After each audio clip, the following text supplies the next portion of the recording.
Well, we've been having lots of power outages here in the Bay Area. So we decided to get our own generator.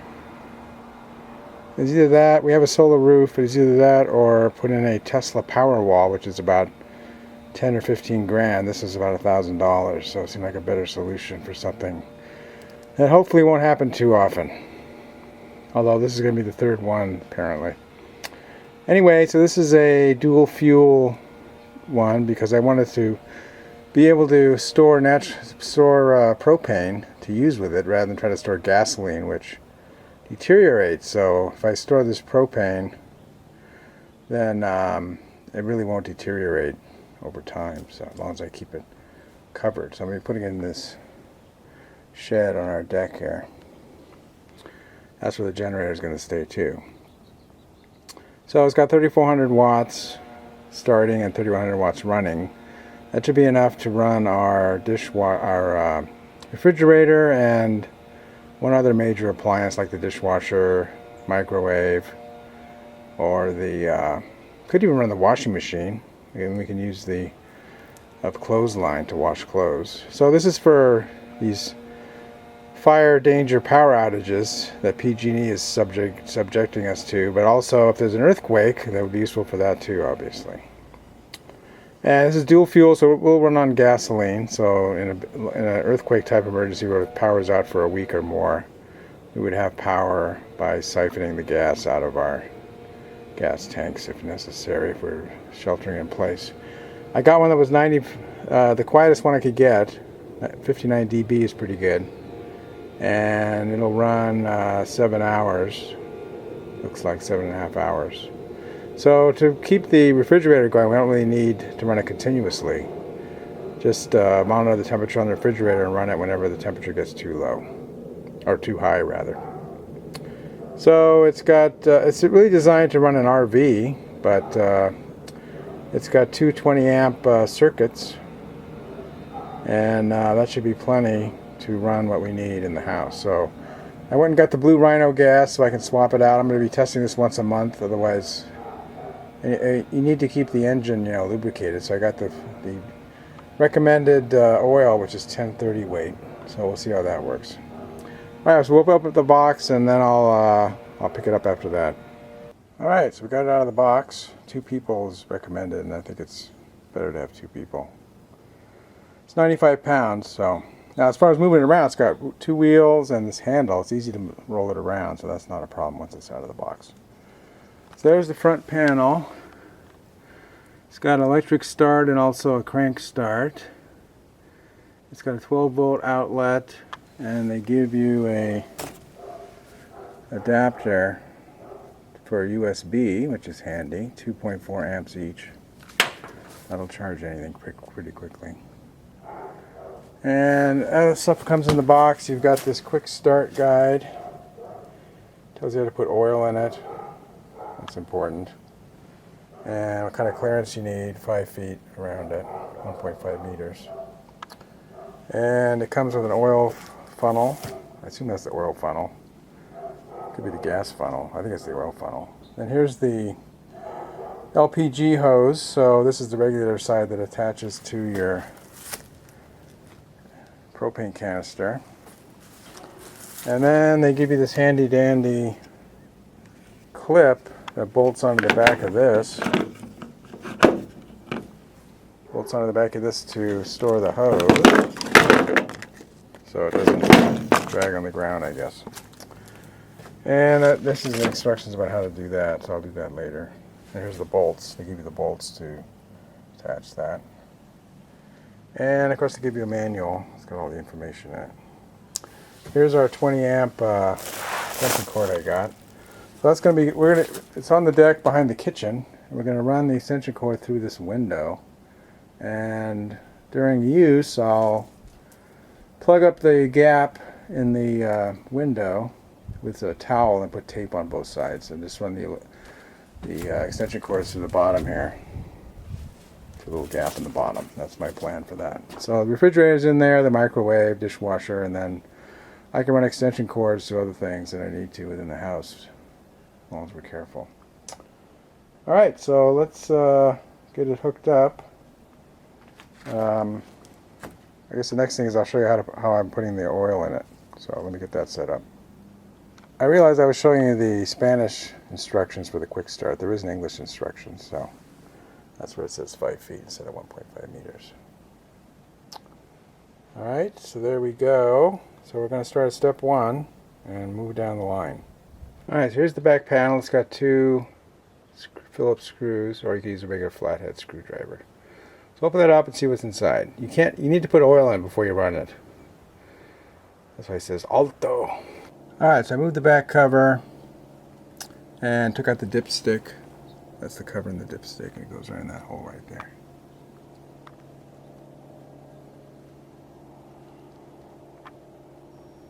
And that's what the orange funnel is for, otherwise you couldn't get the oil in there.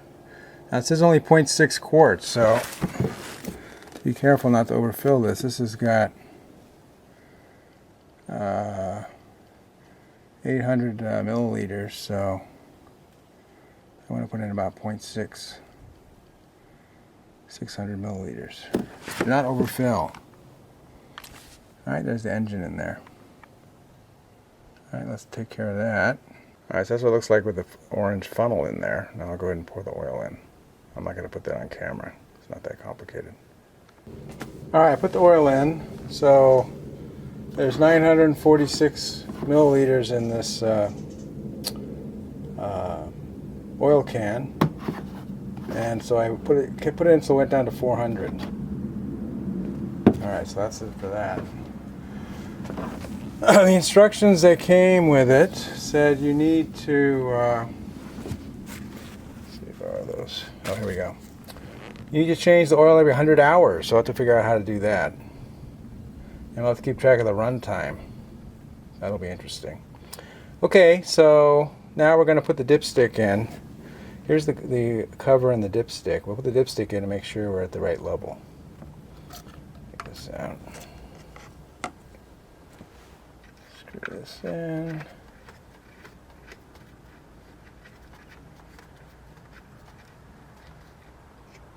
Unscrew it.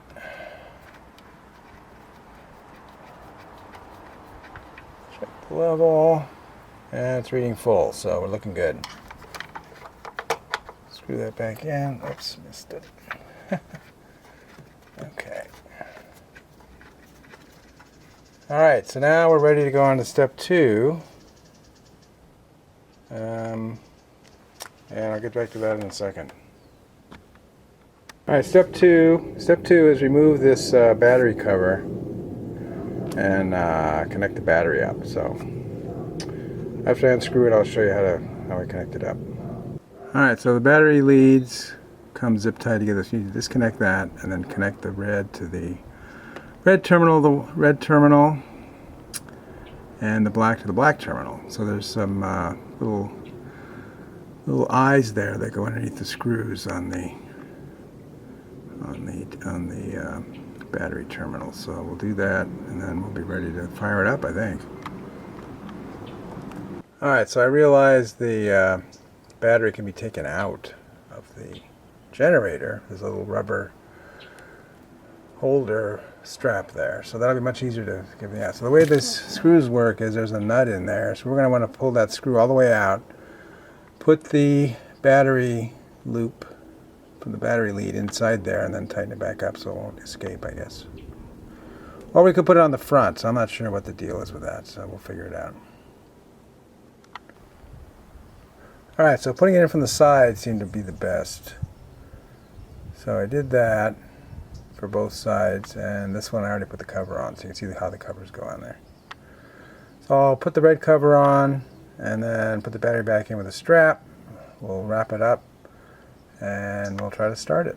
After you have to hook the gas up, obviously.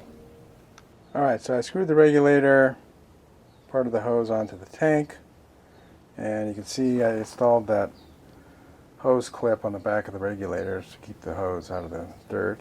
The hose comes with a cap on, so this regulator and hose comes with the generator. I didn't have to get that separately.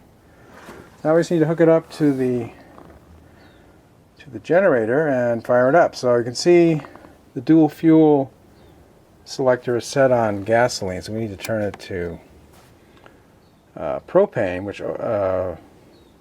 reveals the connector where the hose goes in. So we'll hook that up. That's step 4B.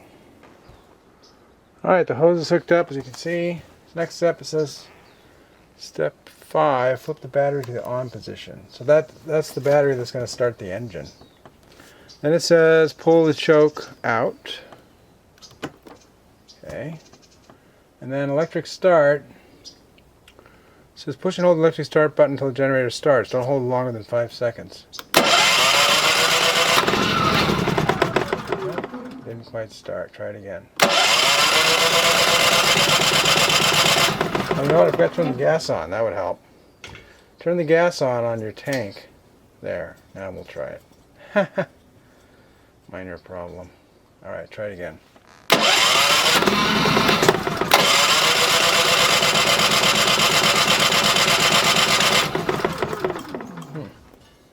Gas is on. Things connected. Battery's on. Try one more time.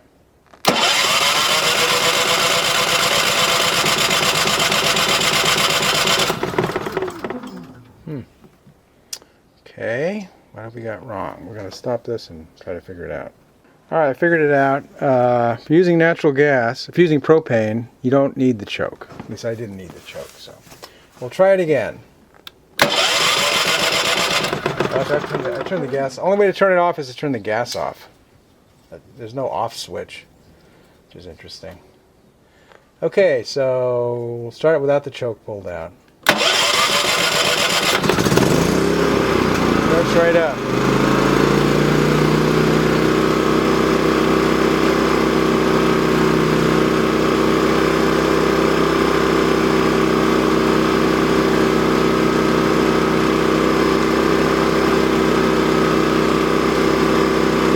Turn it off. Like I said, you just turn the gas off.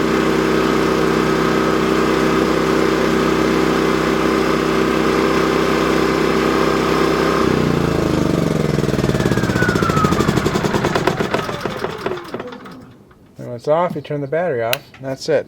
It's set to go. So now we're going to try to hook something up and see if it'll actually power something. That'll be good.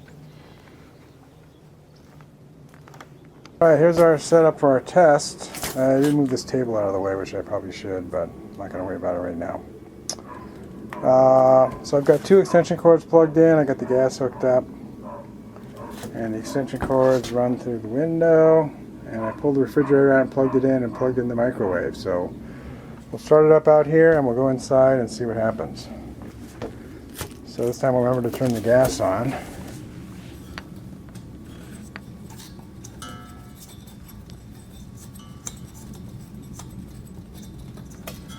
We'll turn on the battery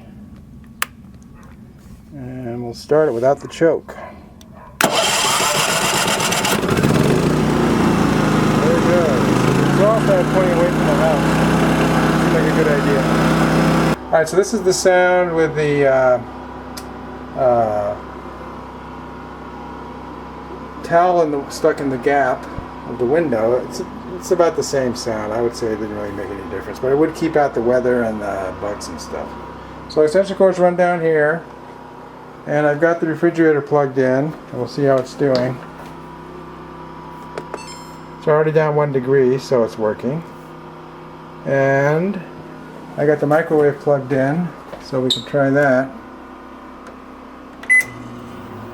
That runs fine without causing the generator to blow a fuse, so that's good. And it was a big deal to pull out the refrigerator, so I think during this danger period I'm going to use this extension cord, and we can run the cord up and over the top of the refrigerator. There's enough room there, and we can just plug in the refrigerator using the extension cord for now, and then if the power goes out I can switch it over to the generator. But then most of the time I'll just leave it plugged into the wall because that's safer. Alright, so we have to worry about these extension cords not tripping on them and so forth, but that's not a big deal. And I could run the dishwasher, but I'm not going to bother. I don't think it's worth doing it right now. The fire dangers only last a couple days, so we don't really need to run the dishwasher. If it was a situation with an earthquake, we might want to run it. You know, why not? Although it might be a waste of fuel. Probably should be worried about just keeping the lights on. So, got a sink full of dishes, so I'm going to stop this video now and use the dishwasher on regular PG&E power. Alright, I would say it's a massive success, so I recommend this solution.